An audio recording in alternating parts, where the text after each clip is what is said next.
Bertanya.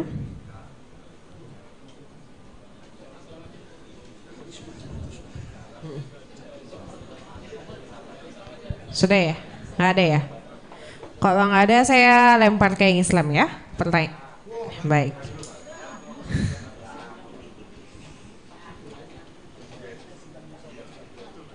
Nyalain dulu Pak.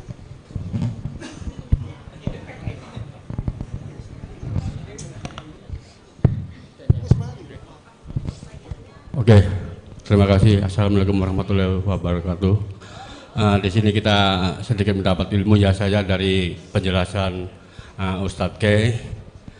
Dari awal Ustadz K menjelaskan bahwasanya ingin di counter lah istilahnya, dari keempat Injil ini menyebutkan Yesus mati jam 3. Tadi disebutkan Ustadz K dijelaskan bahwa jam 12 masih ketemu Pilatus. Dan perjalanan dari start sampai ke penyalipan itu 3 jam. Apakah langsung 3 jam itu nggak ada dirikan salib, pengikatan, pemakuan, dan sebagainya? Nah ini nggak cukup. Bukan langsung tiba langsung meninggal mati, itu bukan. Itu yang satu belum dikonter oleh pendeta Esra Solo. Kedua,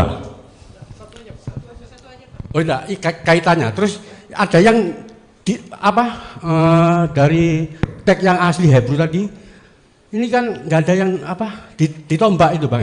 Nah, ini yang kaitannya dengan itu. Berarti kalau penyalipannya butuh waktu, penombakan itu nggak dapat waktu untuk nombaknya. Berarti kalau nggak ada waktu untuk nombak, untuk apa yang bawa mir sama aloe vera? Kalau bukan tidak untuk penyembuhan, untuk apa itu? Gitu loh. Kaitannya dengan yang saya tangkap di situ. Alur cerita dari 3 jam ini kalau nggak terlampaui, ya kan, berarti Yesus belum ditombak. Dan yang semir sama aloe vera ini selain untuk penyembuhan yang 30 kilo tadi yang dibalurkan, ya, untuk Yahudi itu untuk apa gunanya selain untuk penyembuhan? Gitu aja. Kalau bisa menjelaskan selain untuk penyembuhan, untuk sembuh, Yesus untuk sembuh, itu baru bisa ada pemikiran yang lain, bukan untuk penyembuhan Yesus, tapi untuk upacara pemakaman atau pembaluran atau apa. Oke, waktu sudah habis Pak. Itu aja, sudah. Baik, terima kasih. Silakan Pak Estra. Jadi begini ya, itu terkait dengan waktu kematian Yesus. Kenapa terlalu cepat? Pilatus juga merasa heran kok terlalu cepat ya. Nah, memang ingat bahwa Yesus itu bukan satu-satunya orang yang disalib. Ada terlalu banyak orang sebelum Yesus, setelah Yesus juga banyak orang disalib. Dan pada umumnya itu mereka mati cukup lama, ya. Nah, tapi mengapa kok jadi begitu cepat? Ingat bahwa Yesus itu dia berada dalam kondisi fisik yang sangat-sangat lemah. Itu ketika dia ada di Getsemani. Karena itu pada hari Kamis dia sudah ada di Getsemani. Lalu menurut kesaksian Lukas dia berdoa sampai kita melihat titik-titik peluhnya keluar seperti titik-titik darah. Dan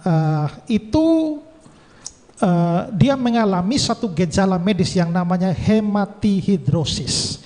Hematihidrosis itu adalah dalam ketegangan yang tingkat tinggi maka kapiler-kapiler di dalam itu menjadi pecah dan karenanya keluar bersama-sama dengan keringat.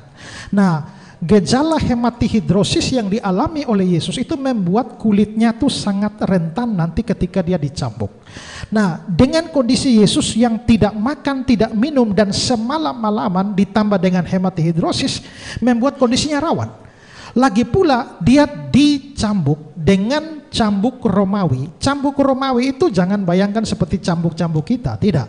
Itu satu gagang semacam ini, itu kira-kira ada 6-7 jalur dan masing-masing jalurnya itu diberikan dari runcingan tulang dan juga logam berbentuk seperti mata kail.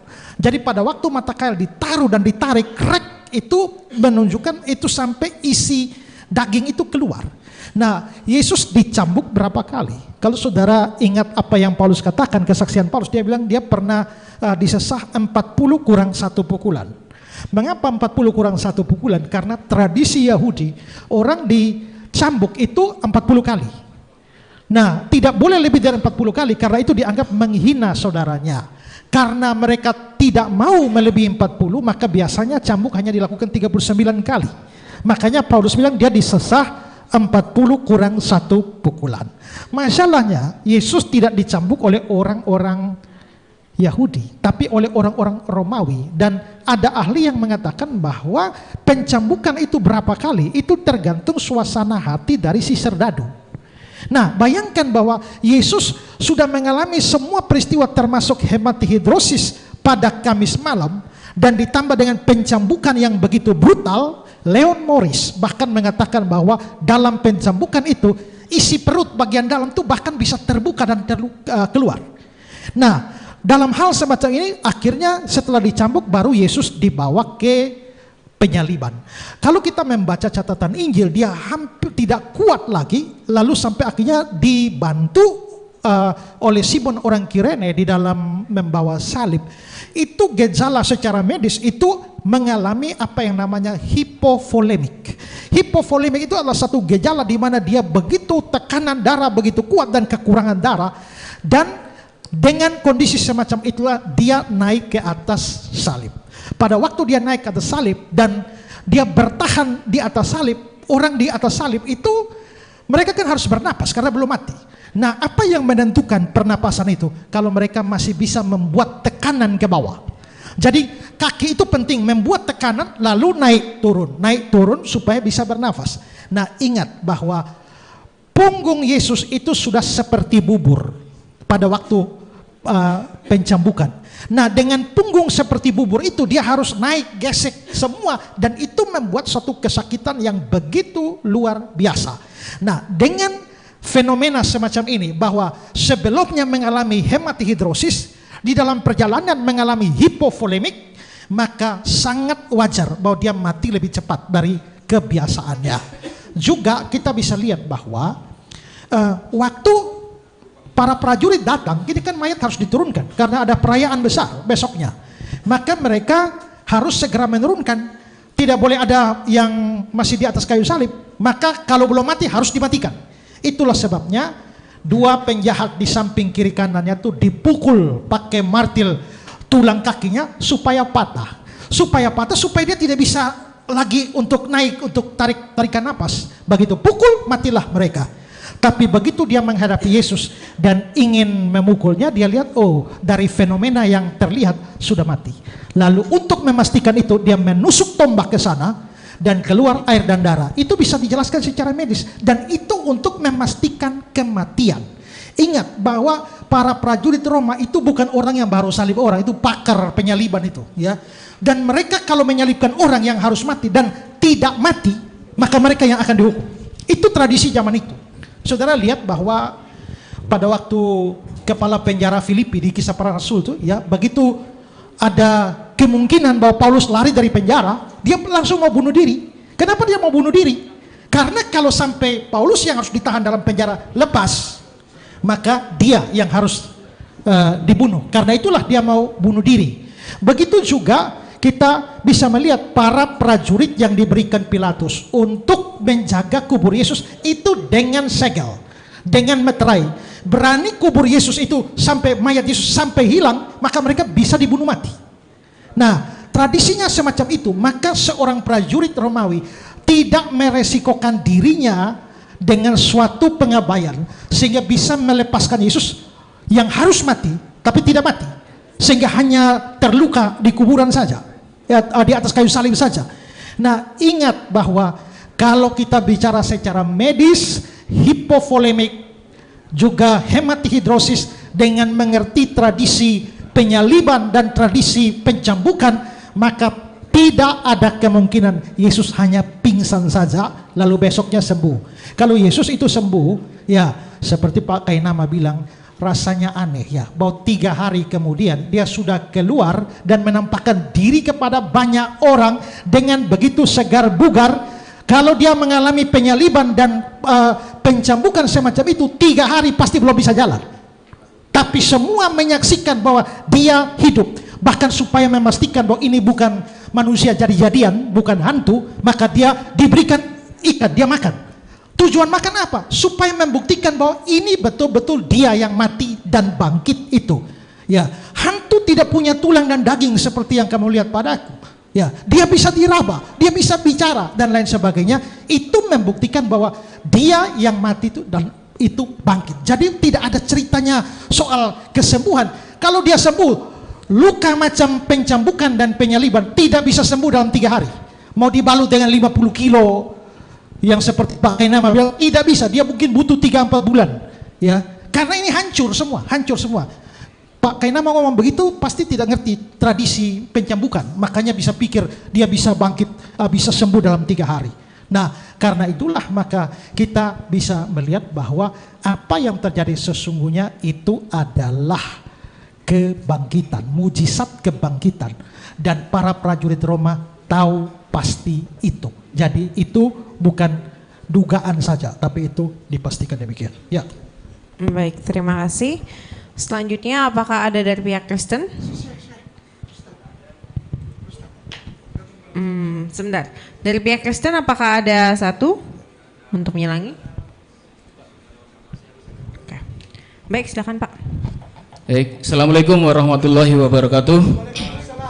Sampean percaya cerita mau? Gak percaya ya? Soalnya di Injil gak ada. Ngarang bebas. An-Nisa 157 Yesus diserupakan itu ada di Injil. Buktinya mana? Saya tanya Bapak Esra Soru. Waktu Yesus bangkit ketemu ibunya, kenal apa enggak? Ibunya kenal apa enggak? Dijawab iya atau tidak saja, nggak usah panjang-panjang. Yang mana yang Bapak maksudkan dengan ibunya? Ibunya di taman, ada orang dipikir itu tukang taman, padahal itu Yesus. Ibunya nggak kenal. Nah, Bapak salah Pak. Itu bukan ibunya. Bapak baca Alkitab kurang bagus itu. Ibunya Pak. Bapak salah, Bapak baca ulang lah. Kemudian murid-muridnya berjalan, muridnya nggak kenal Pak. Coba buka di Yohanes berapa Pak? Coba buka Pak. Dipanggil ibu itu Pak. Sampai kok ngomong gak ibu itu. 1 menit lagi. Pertanyaannya dulu Ini Pak. ya. An-Nisa 157 itu terbukti di Injil ada Pak. Oke. Buka dulu Injilnya.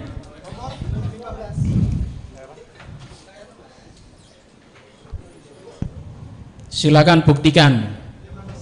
Yohanes berapa? 20? Ya. 20:15.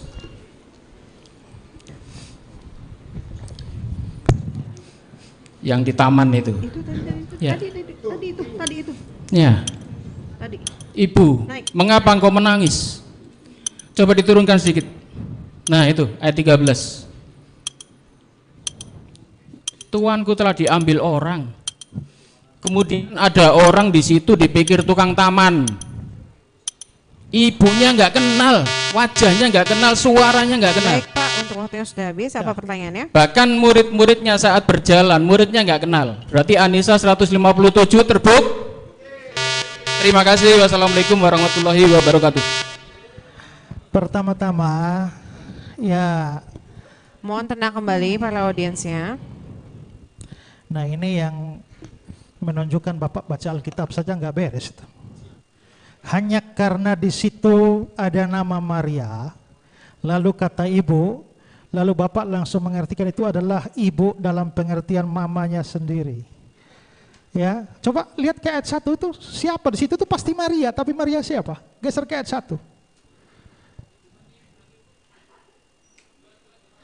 Pada hari pertama minggu itu, pagi-pagi benar, ketika hari masih gelap, pergilah Maria Magdalena. Bukan Maria ibu Yesus. Maria Magdalena itu siapa? Maria Magdalena itu bukan nama diri atau marga.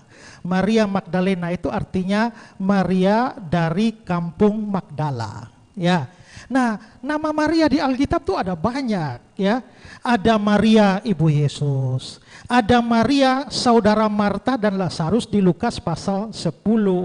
Ada Maria istri Klopas yang di Yohanes 19 ayat 25. Lalu ada Maria ibu Yohanes Markus yang di Kisah 12 ayat 12. Lalu ada Maria di Roma 16 ayat 6. Ya, jadi Maria itu ada banyak. Maria Magdalena itu bukan Maria ibu Yesus, tapi itu orang yang ditolong, disembuhkan dari kerasukan, dan dia adalah termasuk kumpulan perempuan yang menjadi pengikut dan pelayan Yesus di dalam pelayanan. Coba lihat Lukas pasal 8. Lukas pasal 8. Ayat 1 dan 2. Tidak lama sesudah itu Yesus berjalan berkeliling dari kota ke kota, dari desa ke desa, memberitakan Injil Kerajaan Allah. Ke-12 muridnya bersama-sama dengan dia, dan juga beberapa perempuan yang telah disembuhkan dari roh-roh jahat dan berbagai penyakit, yaitu Maria yang disebut Magdalena yang telah dibebaskan dari 7 roh jahat. Kalau Maria Magdalena ini mamanya Yesus, kapan mamanya Yesus kerasukan 7 roh jahat? Jadi ini bukan problem pada saya, ini problem saudara baca Alkitab tidak jelas itu. Nah, sekarang ke Yohanes pasal 20 lagi. Tadi ya, yang dipersoalkan tadi. Ayat berapa tadi beliau persoalkan itu?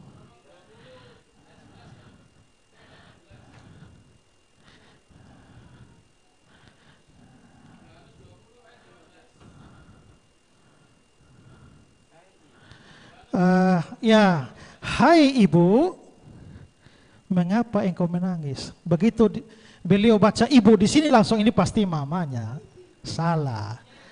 Nah, inilah yang perlu pemahaman bahasa asli. Bahasa asli ibu di situ tuh siapa? Ya, kalau mama itu harusnya dia pakai bahasa Yunani meter.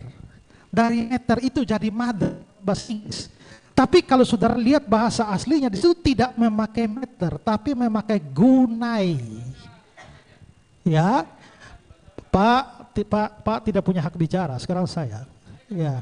Nah, jadi. Maaf Pak, biarkan narasumbernya menjawab ya, saja. Jadi di situ kita bisa lihat bahwa yang disebut itu sebenarnya gunai itu bukan ibu, bukan mama. Sekarang coba, itu artinya guna itu artinya perempuan. Sekarang lihat ayat 15 terjemahan lama lah. Terjemahan lama.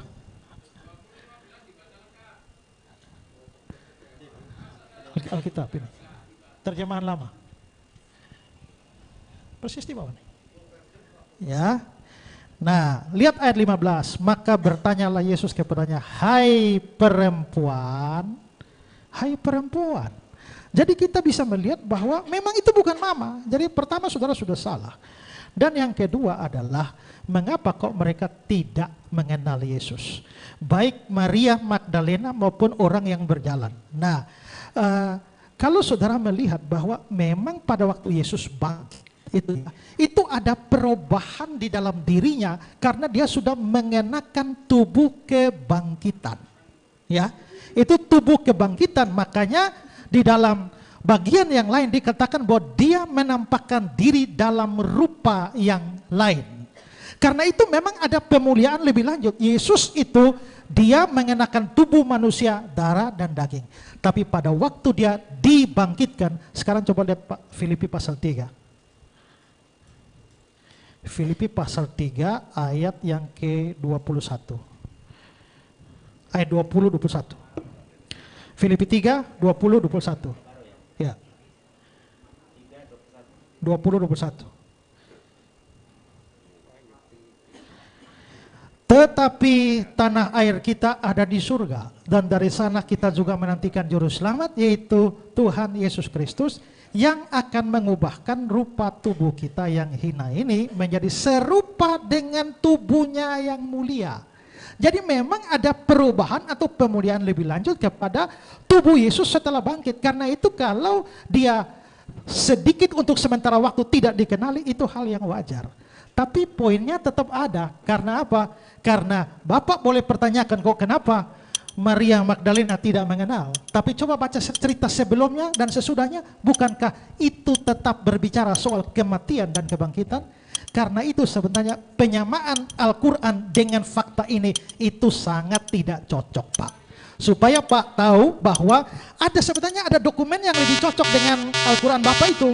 Ya, itu adalah sejumlah tulisan dalam koleksi Nag Hammadi oleh seorang dan juga pemahaman seorang namanya Basilides yang itu dianggap sebagai dokumen gnostik dan dongeng-dongeng yang muncul dalam gnostik. Dan itulah yang mirip dengan Al-Quran Bapak, bukan Injil Yohanes. Ya, selesai pas. Baik ya, untuk waktu penanya Islam kepada Kristen sudah selesai. Apakah dari pihak Kristen masih ada yang ingin bertanya? Baik, jika tidak ada maka kita akan tutup di sini karena tidak ada lagi pertanyaan kepada pihak Islam. Baik, maka pada hari ini debat dialog lintas agama pada hari ini sudah selesai. Terima kasih banyak kepada Ustadz Kainama. Terima kasih terbanyak juga kepada Pak Pendeta Esra Soru. Dan terima kasih kepada semua audiens dan tamu-tamu undangan pada hari sekalian. Assalamualaikum warahmatullahi wabarakatuh. Boleh silakan salaman dulu.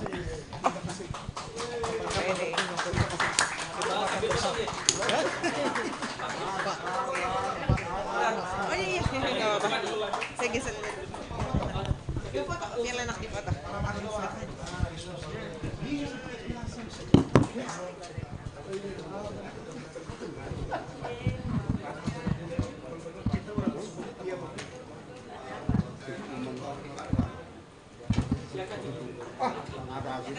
Dapat komando, nah baru mohon izin. Salam satu bela. Lagi.